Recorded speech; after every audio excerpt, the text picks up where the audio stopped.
आप लोगों की जेब में पैसे ख़त्म हो गए हैं, महीना अभी बाकी है, तो आप लोगों की ज़िंदगी में बहुत ज़्यादा टेंशन हो रही होगी कि मैनेज नहीं होता। हम लोगों की इतनी सैलरी है, किसी की 50 है, किसी की 60 है, किसी की लाख है, और फिर भी आप लोगों में से मैनेज नहीं हो रहा होता। और एक तो सोचें, जिनकी 30 से 35 हज़ार सैलरी होती है, वो किस तरह से गुजारा करती होंगी। जब किसी दुकान पर सौदा लेने जाते हैं तो यही सोचते हैं कि यार पिछले हफ्ते भी तो ग्रॉसरी की थी, ये चीज़ें कहाँ चली गई, कहाँ उड़ गई। और बिजली का बिल देखकर इंसान सिर्फ ला हौला वला कुव्वता पढ़कर चुप कर जाता है। लेकिन हकीकत ये है कि आजकल के ज़माने में पैसे बचाना कोई आसान काम नहीं है, लेकिन नामुमकिन भी नहीं है। बस थोड़ा सा सिस्टम, थोड़ी सी प्लानिंग और थोड़ी सी अकल, ये तीनों चीज़ें अगर साथ हों तो छोटी सी आमदनी भी सुकून वाली ज़िंदगी आपको दे सकती है। तो आज की वीडियो में आपके साथ शेयर करने वाली हूँ बजट कंट्रोल करने और पैसा बचाने के ज़बरदस्त देसी और अमली तरीके जो वाकई आपकी ज़िंदगी में काम आएंगे।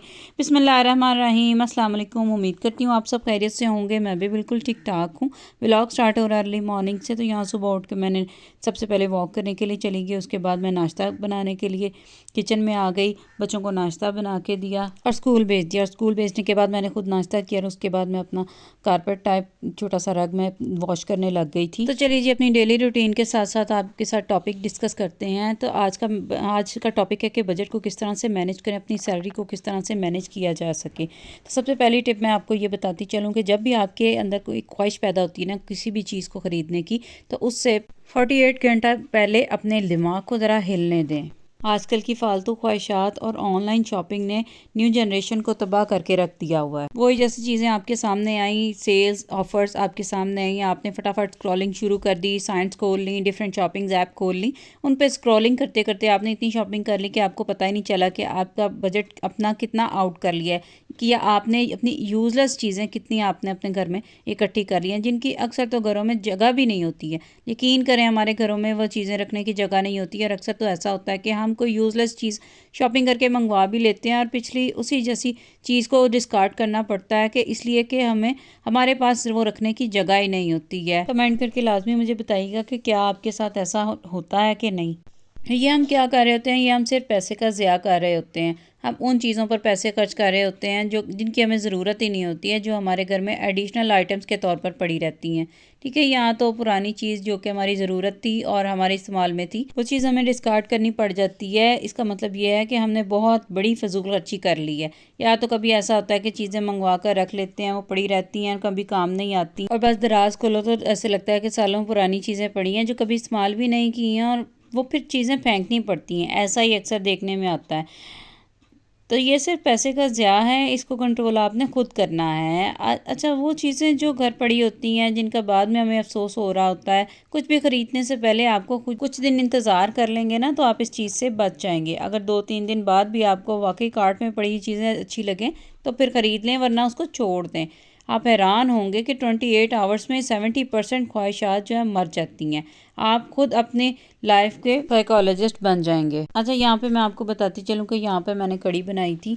जिस तरह से कड़ी पकती है उसी तरह मैंने बनाई थी। मैंने रेसिपी पूरी मुकम्मल शेयर नहीं की आपके साथ। पकौड़े बनाए और मैंने कहा चले मैं आपको भी दिखा दूँ, शेयर कर दूँ आपके साथ भी।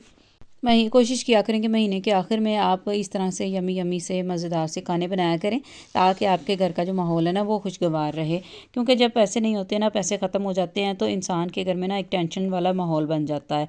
तो बच्चों को खुश रखने के लिए, शौहर को खुश रखने के लिए, अपने आप को खुश रखने के लिए ना, महीने के आखिर में अगर पैसे ना हों तो इस तरह अच्छा खाना बना लिया जाए ना, तो घर का माहौल एक बहुत ही स्ट्रेस फ्री बन जाता है। स्ट्रेस जो एंजाइटी है आपकी वो भी नहीं रहती है।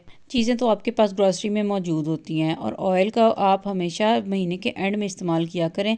और वैसे भी हमारी सैलरी तो आती ही 4-5 को है, या 5-6, जब भी दिल करे उस डेट को आती है। जब फिक्स डेट ही ना हो किसी के सैलरी के आने की, तो ज़्यादा मसला होता है। इसलिए आप कोशिश किया करें कि अपनी ग्रॉसरी जो है ना, नई ग्रॉसरी जब आप लेकर आती हैं, तो वो 15 तारीख के बाद इस्तेमाल किया करें।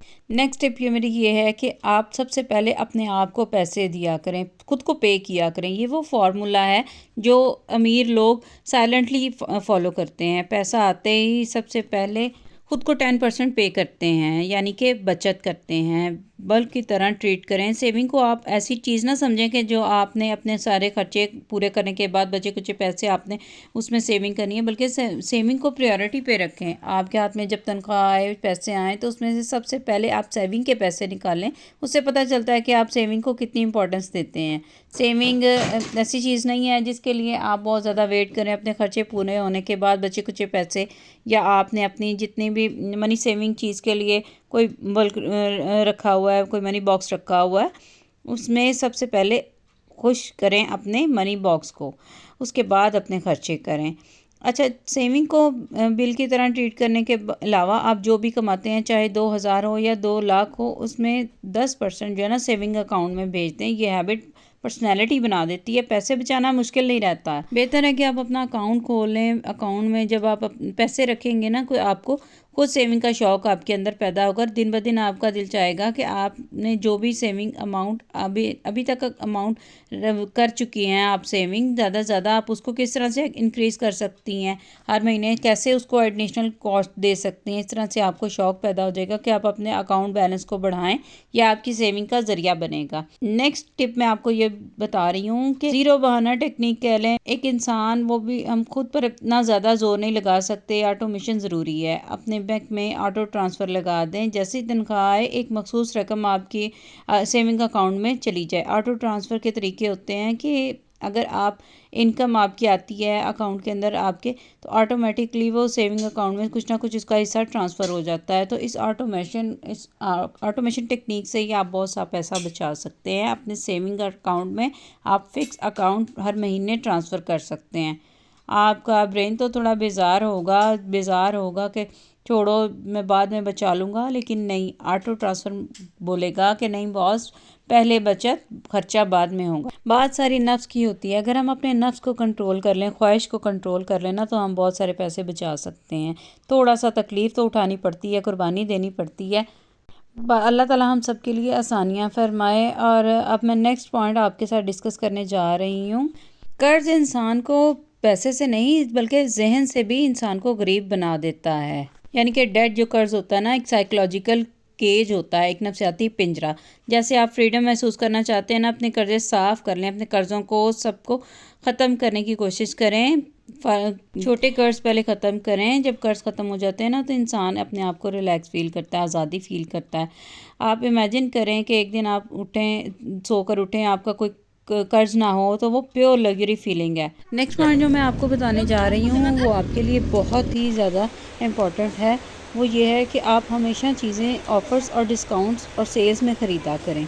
कि अगर आपने कोई घर की बड़ी चीज़ लेनी है, या किचन की ग्रॉसरी लेनी है, या आपने घर के कुछ भी ख़रीदना है ना, घर की कोई अच्छी चीज़ या बड़ी चीज़ ख़रीदनी है, तो आप इसको जहाँ ऑफ़र लगी हो या डिस्काउंट लगा हो, वहाँ से ख़रीदें। क्योंकि ये कंजूसी नहीं होती है, ये अक्लमंदी होती है।